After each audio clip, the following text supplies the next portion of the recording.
তো আমি আগের ব্লগের যেটা বলেছিলাম আরেকটা ভিডিও আসছে, আপনারা দেখুন, লাস্ট অবধি দেখবেন, তাহলে আপনাদের আশা করি ভালো লাগবে। এখানে সব মূর্তিগুলোই খুব বড় বড় আর খুব দারুণ দারুণ হয়েছিল।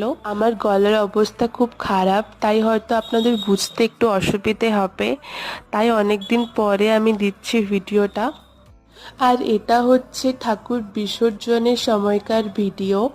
কাল এখানে প্রায় অনেকখানি ঠাকুর বিসর্জন হয়ে গেছে, তো আপনারা লাস্ট অবধি ভিডিওটা এনজয় করতে থাকুন। দেখা হচ্ছে নেক্সট ব্লগে। ভালো থাকবেন।